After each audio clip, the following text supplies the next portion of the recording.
Hello, everyone. Hope you're having a fantastic day. My name is Kmart, and I want to talk about some basketball. And today, we are talking about first, the first day of free agency here. Or I suppose at this point, it's day and a half because free agency started at a little bit of an awkward time earlier. And why is my light not on? Let me turn that on quick. There we go. Hello.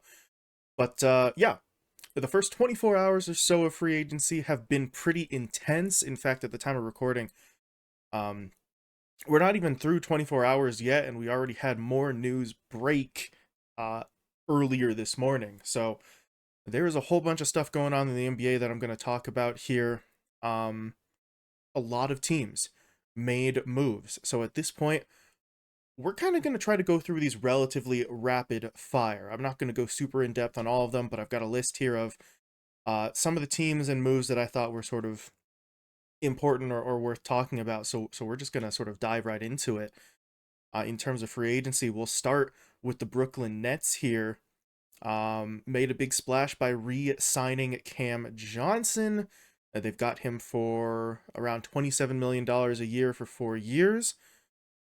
Personally, two things about this. First of all, not the Cam that I thought the Nets were going to be more focused on here. I thought Cam Thomas was the one who would maybe receive more attention. Obviously, that's not true as of yet.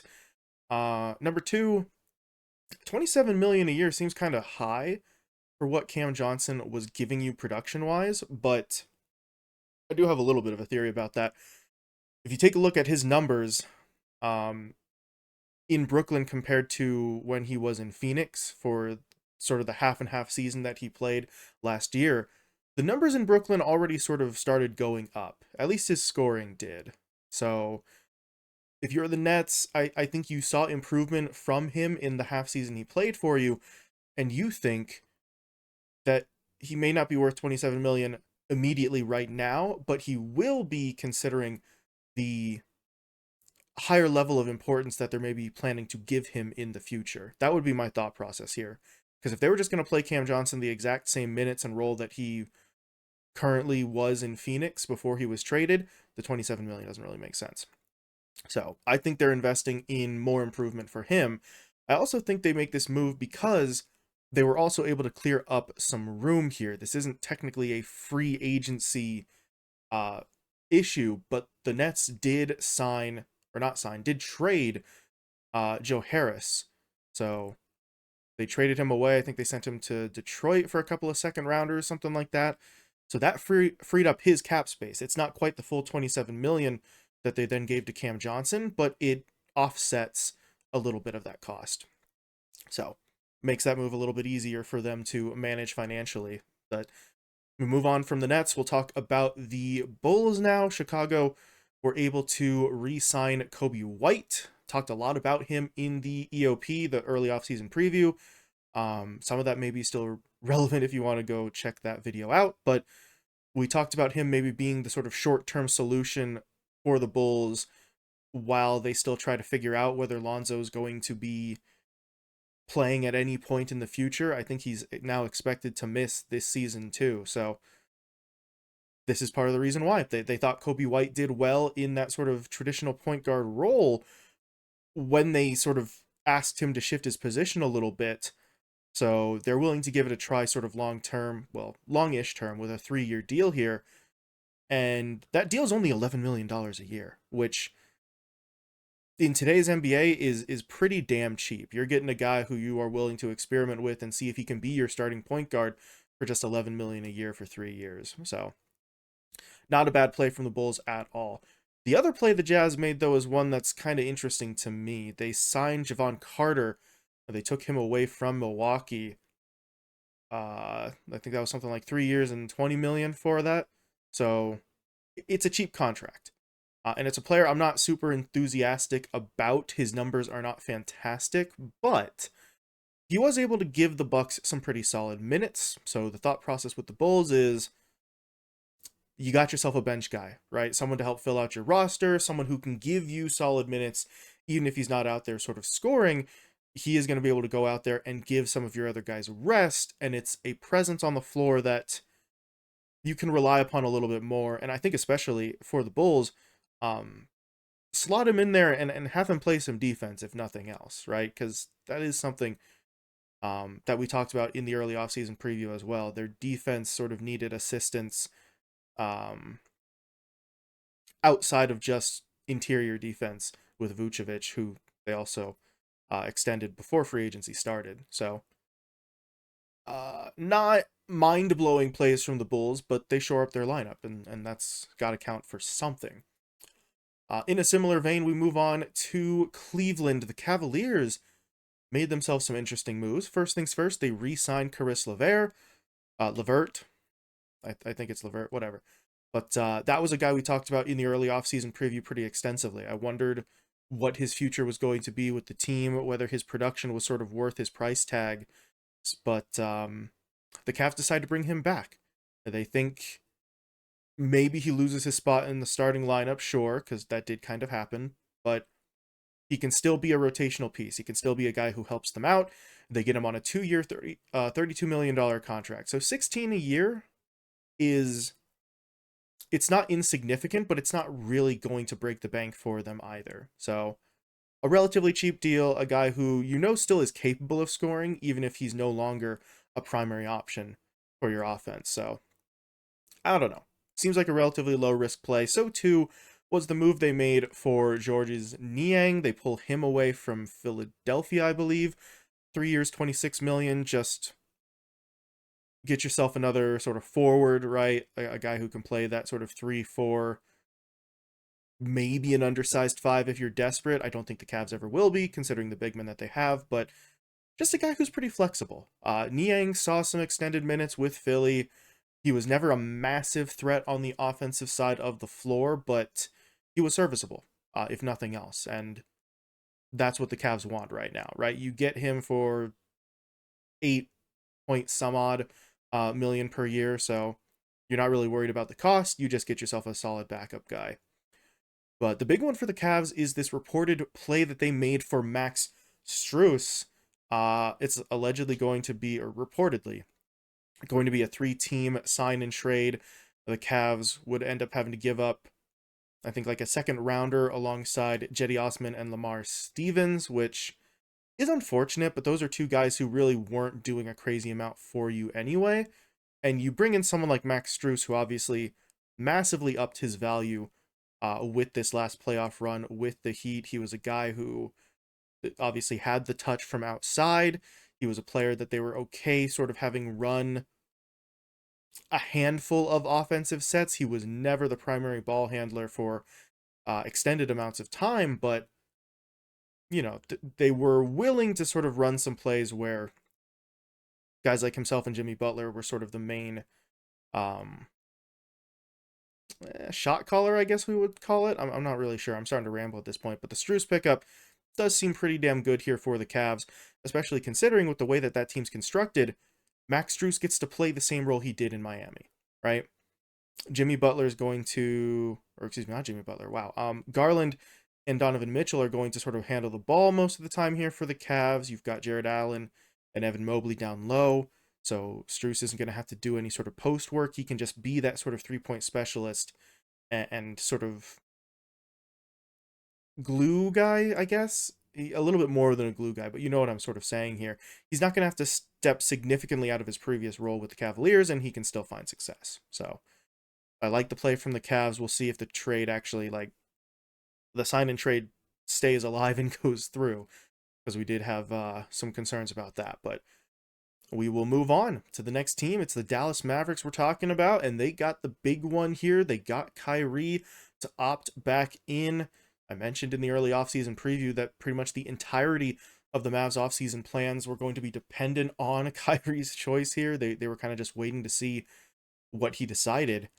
And the team now has a chance to build something beyond just the really kind of mediocre 20 games that we got to see from Kyrie and Luka together last season. So you're going to get a full season of that guard duo. Obviously, there are still some massive defensive concerns because neither Kyrie nor Luka are the greatest defenders, or put the greatest effort in, I guess, on defense is more appropriate to say. But we get to see what this looks like, and the Mavs avoid looking very, very foolish.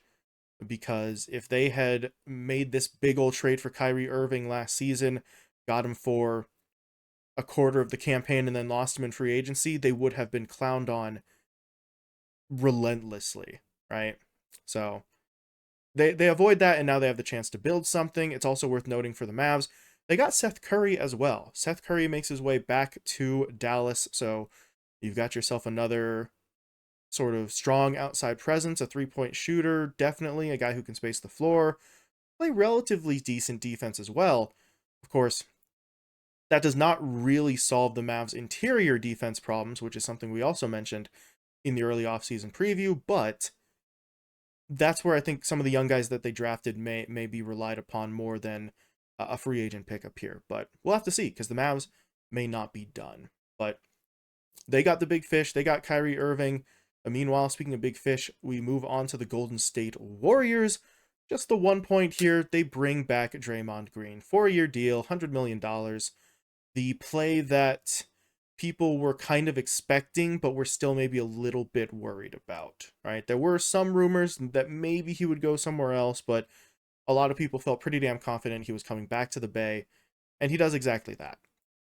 And, $25 million a year is, I mean, it's a decent amount of money, but for the Warriors, they've already committed to spending well above that for the other pieces of their core, so it is what it is. They're going to spend the money. The tax bill is coming, but they just have to deal with it. But with the Draymond Green re-signing, it helps the Warriors sort of maintain their current identity.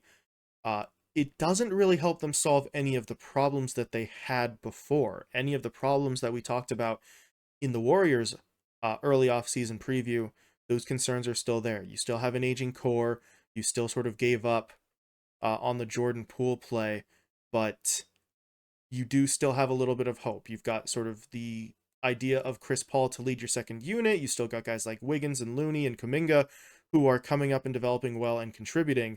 But the same question remains. Is that enough for them to push their way back to title contention? We weren't 100% sure in the early offseason preview, and re-signing Draymond does not necessarily change that. Still a lot of uncertainty for the Warriors. But at least they got their guy back. Meanwhile, speaking of getting their guy, not back, but getting him in general, the Houston Rockets went out and pulled Fred VanVleet away from Toronto with a massive deal, 3 years, paying him over $40 million. This is the exact kind of contract we mentioned in the Raptors EOP that Toronto would sort of would balk at, would shy away from. The 40 plus million was something that they would not want to match, and obviously they didn't match, as Fred VanVleet is headed to Houston. So there's another aspect to consider here with this one. A lot of people are sort of commenting on the fact that 43.3 million is probably more than Fred VanVleet should have been paid. It does seem like an overpay for the Rockets. Of course, it's the Houston Rockets. It's the team that had pretty much one of the worst records in the league last year. This is what sort of happens with teams that are or were tanking, is that they do have to overpay to get their talent. But I think there might just be a level beyond even that, because there is a rule in the NBA. We all know that the salary cap exists, but there is also a rule preventing teams from just cutting costs entirely and just paying nothing to their players. Every single team has to spend at least 90% of whatever the cap is to avoid a fine or a punishment, right? So the 90% of the current salary cap for this season is something in the realm of $111.29 million. And the Rockets are below that value with their current lineup. The $43.3 million that Fred VanVleet is going to be given here puts the Rockets' salary at $111.3 million. So I think the Rockets paid VanVleet what they paid because it was the exact amount that would get them over the required minimum for their team salary. So if you think about it from that perspective, if you cue the X-Files theme and start sort of doing the math in your head, this gets a little bit interesting because there's a lot of people out there saying that giving this much money to Fred VanVleet might be an indication that the Rockets are trying to build something, that they think the rebuild is over, that they're going to try to go after this, that, and the other, try and get another guy, try and build something beyond this. I think it might just be an indication of the exact opposite, that this Fred VanVleet move may be the only move that the Rockets make this offseason because it was exactly the amount that they needed to get over that minimum salary to avoid a fine or a punishment, or I don't know what the actual penalty is for being under that mark. I just know that there supposedly is one. So the fact that the Rockets went out and spent so much money for one guy might just be because that one guy is the only person that they plan to bring in, which would be insane. You're paying Fred VanVleet for $43.3 million just for the sake of not getting punished by the league, and then you just back off from there and do nothing and let VanVleet play with your young guys and your draft picks, which, let's be honest, that does still make the Rockets better. Fred VanVleet, even if he's being overpaid, makes the Rockets better. I don't want to even remotely entertain the thought of anything otherwise, right? Maybe he's being paid more than he's worth, but we do know what he brings to a team. So the Rockets will improve. I just think that the Rockets also may have had ulterior motives with this Fred VanVleet signing. I would love to be wrong here and have the Rockets go out and build more. And the thought process was, well, the VanVleet thing, the reason why the number comes out exactly to the minimum that we needed to hit was because we weren't sure about signing other players, so we just wanted to be safe. That is giving them a massive benefit of the doubt. I hope that is the case, but cynicism in the NBA is not always a bad thing with some of the shenanigans that have gone down in the past. So definitely something to keep an eye on, but I am presenting that little sort of conspiracy theory in there for Houston. But other than that, we will move things along to the Pacers. That's right, we're talking about the Pacers in a context other than will they be trading Miles Turner, which obviously that question will still be asked, but other than that, they give a max extension to Haliburton, 5 years and reportedly something in the 250 to 260 million range. So he is just getting all sorts of money here. The Pacers also pulled Bruce Brown away from the Nuggets. They pay him a 2-year, $45 million contract. So Haliburton's going to be making 40 to 50 million a year. Bruce Brown's going to be making 22, 23 million. So I don't think the Pacers are selling, right? That was the thing in the early offseason preview. We wanted to know, is this team actually going to give it a shot with some version of its current lineup, or is there going to be some sort of fire sale? Are they going to start shipping off assets? You can't really ship off these assets anymore. Haliburton's now on a massive, nigh untradeable contract, and if teams wanted Bruce Brown before, they would have pursued him in free agency. Now I don't know if you want to trade for a $20+ million contract like that. So I'm not sure if this immediately makes the Pacers much better. Haliburton was already on the team. The addition of Bruce Brown's obviously going to be useful, but we'll see what role he plays. But it's at least an indication to me that the team is trying to improve instead of selling, right? And this is the whole thing. Not every big-time contract is the same. I just talked about how the Rockets paying Fred VanVleet all that money may not be an indication that they're trying to build more, whereas Haliburton is. But the circumstances of those teams are different, right? The Rockets had basically no salary committed whatsoever, whereas the Pacers kind of did have some guys on the roster, and now Haliburton is extended for even more. So the Rockets had so much money to spare that they could afford to spend a lot and still just do nothing. For the Pacers, if they're going to spend this much money, you kind of got to assume that they're going for something specific. So we'll see what that is. But like I said, it's an interesting move. It shows you what direction the front office is looking in, but I don't know if it makes the Pacers a significantly better team yet. But we move on. We'll talk about the Los Angeles Lakers now. A slew of guys getting picked up. They got Taurean Prince. They got Gabe Vincent. They re-signed Rui Hachimura. They bring in Cam Reddish. And just a couple hours ago, it was announced that they pulled Jackson Hayes away from the Pelicans. So, if you watch the Lakers early offseason preview, I mentioned they may very well just have to rebuild the whole lineup again around LeBron and Anthony Davis. It sure as hell looks like that's what they're doing here. They spread out some of these picks between multiple positions, right? Taurean Prince, uh, a small forward slash power forward. Gabe Vincent is capable of playing in both of the guard positions. Probably have him more at shooting guard than point guard, but he's capable of switching. Rui Hachimura, obviously kind of a combo power forward center. Cam Reddish. Actually, Cam Reddish is pretty much just a small forward. I guess you could play him up a spot, maybe. And Jackson Hayes is another guy in that sort of power forward to center position. So they're shoring up multiple positions in the lineup here. Still no word on some of their other guys, right? I know for Lakers fans, Austin Reeves kind of the hot button issue. Guys like D'Angelo Russell as well, sort of being talked about, but no movement there. But for the guys that they do pick up, these are all pretty decently cheap deals. Taurean Prince is just 4.5 million.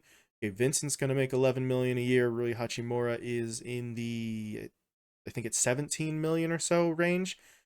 And I don't think there were words exactly on Cam Reddish and Jackson Hayes deals, but you would assume that they wouldn't be much more than any of the other guys that they got picked up. So the Lakers are effectively rebuilding the whole lineup. I do want to mention, though, no massively great three-point shooters in these pickups. We have seen Rui Hachimura get a little hot from time to time.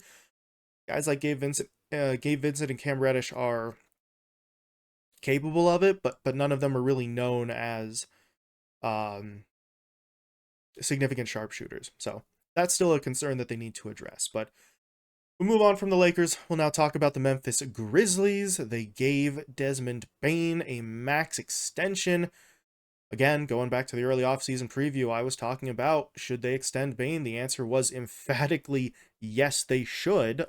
Thought it was kind of obvious that they should, and the Grizzlies agree. 5 years, $207 million for Bane. I mean, I don't know. There were some spaces of Twitter being a little clowny, wondering if Desmond Bane should be paid $40+ million a year.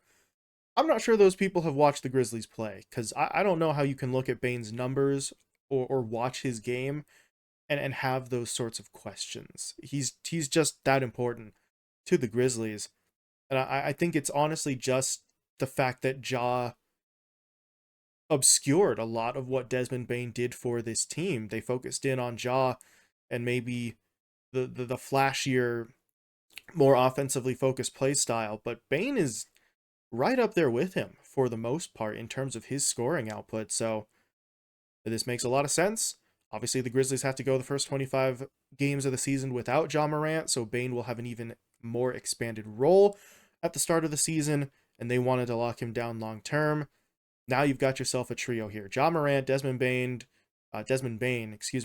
and I guess we'd count Jaren Jackson Jr. as sort of the final member of that trio. That is a group of guys that the Grizzlies can truly build a team around moving forward. So I like the play. Give Bane his money, keep him under contract for the long term. But they also made a little bit of a secondary move here, right? They shored up the guard core for that Ja Morant suspension. They went out and got Derrick Rose, veteran guy, obviously not as physically explosive as he was previously in his season because his knees kind of destroyed themselves, but it's a 2-year, $6.5 million deal. So it's about as cheap as you're going to get a guy with Derrick Rose's experience, and he only has to give you sort of minimal minutes in a backup role for the first 25 games of the season. Then you can really sort of fade him out. So a nice play for the Grizzlies just to get a little bit of extra depth for the start of the season. And that moves us along to Milwaukee. The Bucks made the big move. They get Chris Middleton back, 3 years, $103 million. So the team has that main duo. The Giannis Antetokounmpo, Chris Middleton duo will return. And that's great for the Bucks, right? I'm not going to say they needed Chris Middleton back, but they obviously have a lot of easier decisions now to make with Middleton back as opposed to trying to replace him. And I don't know, that was something that I sort of talked about in the early offseason preview. How much are you getting for Middleton versus how much you're paying him? But at this point, you get him back for low 30 million. So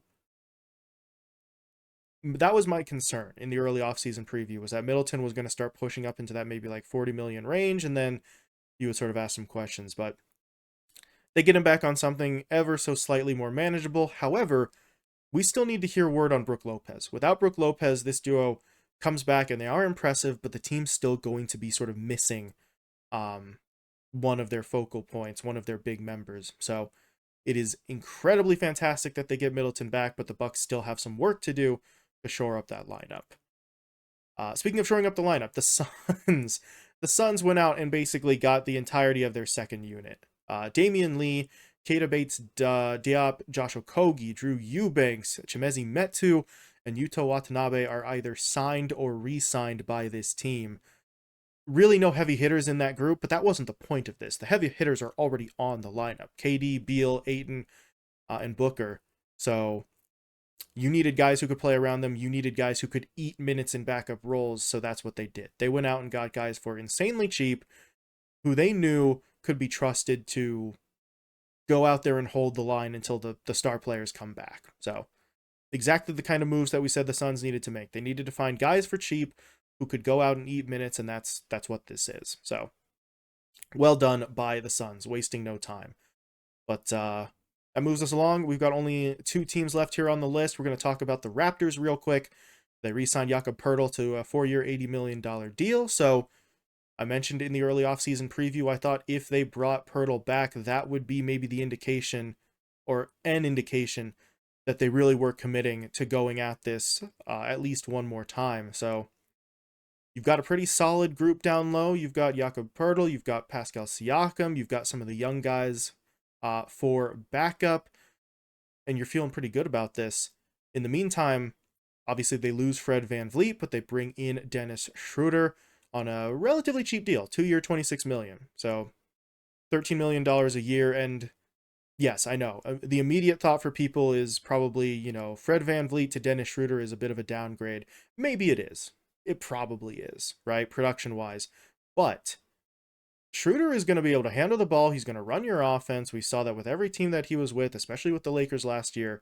And he's not going to cost you $40 million. That is one of the best aspects of Dennis Schroeder, is that he doesn't cost you $40 million. I love that Dennis Schroeder doesn't cost you $40 million. They were not going to keep Fred VanVleet.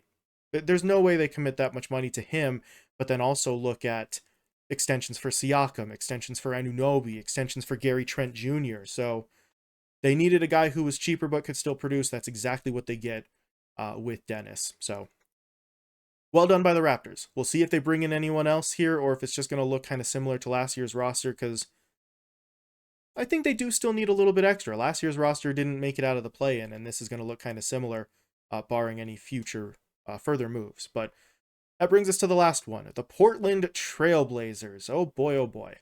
For a moment, there was hope. For a moment, we thought maybe they're doing this. They re-signed Jeremy Grant, 5 years, $160 million, and we're thinking, okay, they're actually going to go for this. What else do they bring in here? Do they go for a trade? Or they're building around Dame, right? No, they are not. The Jeremy Grant re-signing is still fantastic. I do like them bringing him back, but Damian Lillard has officially requested a trade out of Portland, so he is done. Dame time is over in Portland. He wants out. So whatever conversations he had with the front office about what their plans were beyond Jeremy Grant, he did not like those plans. But if you're the Trailblazers, now you have an answer. You've got to work on getting Damian Lillard traded somewhere, but you're going to get assets back. You've got Jeremy Grant re-signed. You've still got a great young core. Guys like Anthony Simons, guys like Shaedon Sharpe, guys like the incoming Scoot Henderson give you a kickstart to what's now going to be a rebuild process. And that's even before you take into account any assets that will come back in the trade that gets rid of Damian Lillard. So obviously a sad day for the Blazers and their fans, losing pretty much the greatest player in their franchise, bar maybe, Clyde Drexler, but at least now you know what the future looks like for this team. And honestly, I saved the Blazers for last so I could mention Dame. I think I might just record something separately to talk about that a little bit more in depth, but that is kind of the big story of the day. But we'll see. because the Dame trade, technically speaking, isn't really about a free agency signing, so shoving it into this video is a little bit awkward, but it is what it is. It's a big story, it can't be ignored. But those are some of the big ones from the first 24 hours of free agency. Obviously, we didn't even get to every single move because there were some smaller ones that didn't really seem to have too much of an impact, but that is all of what sort of is going down for these teams. It has been an intense, crazy sort of 24-hour period here, and we're not even done yet. This was just the first day of free agency. So that's everything that I got, everything that I immediately wanted to talk about. Please feel free to let me know which of these moves are the ones that you're most excited about, right? Which team do you think put themselves in the best position now moving forward into the rest of the offseason? But obviously, let me know your thoughts. Sorry for sort of rambling on a little bit, but I was just trying to get through as many of these as I could and sort of talk about my initial reactions to them. But that is it. Thank you all so much for watching, and I will talk to you later.